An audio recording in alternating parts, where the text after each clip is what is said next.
Hey y'all, let's dig back in to grace. What I want to look at today is this part of grace and truth.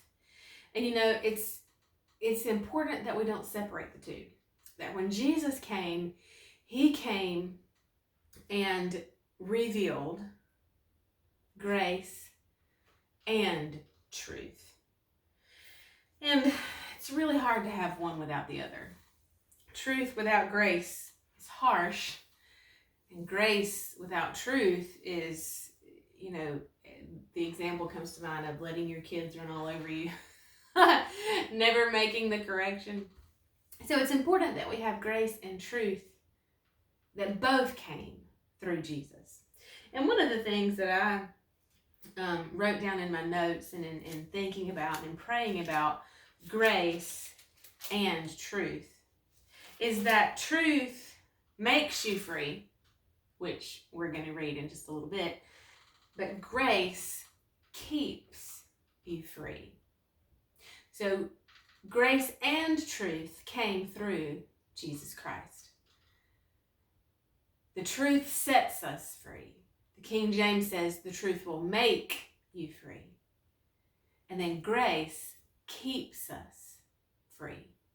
That we are no longer bound. We don't return to bondage or slavery. He whom the Son sets free is free indeed. And then Paul says in Galatians 5, this is just coming out like a fire hydrant.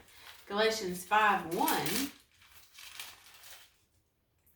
he says, "Stand fast, therefore, in the liberty wherewith Christ has made us free, and be not entangled again with the yoke of bondage." The Amplified says, "In this freedom, Christ has made us free and completely liberated us. Stand fast then, and do not be hampered and held in suit and submit again to a yoke of slavery, which you have once put off." And so, John 8 is a powerful chapter. And so I want to read some verses. We will start this today, but we will continue in John chapter 8 tomorrow. So in praying about grace and truth came by Jesus Christ, or came through Jesus Christ, the verses we know are John 8:32, which says, "And you will know the truth, and the truth will set you free." Well, what's another verse about truth that we also know, and that is John 14, verse 6. "And Jesus said to them," Jesus is talking to his disciples. Now this, John 14, just because I believe that time and place and context is very important in the Word of God and when we're studying.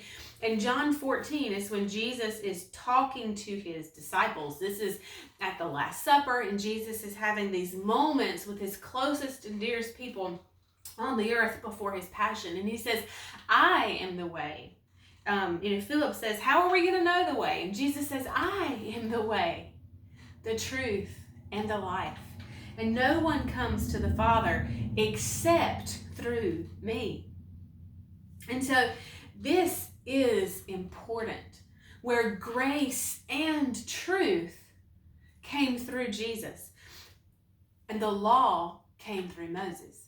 See, the law was a keeping. It kept God's people, right?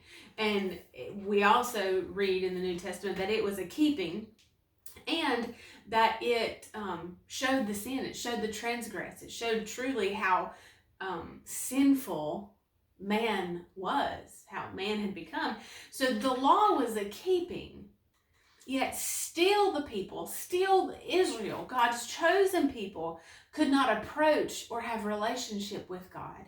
And it was the priest that came into the temple, into the Holy of Holies after purification. But it was not the people that had relationship with God.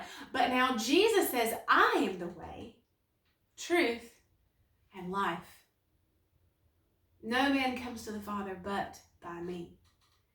And so, we are pretty much at 5 minutes already. So we're going to dig into John chapter 8 tomorrow. And I am excited about where we're going with this. I will see you then. Bye, y'all.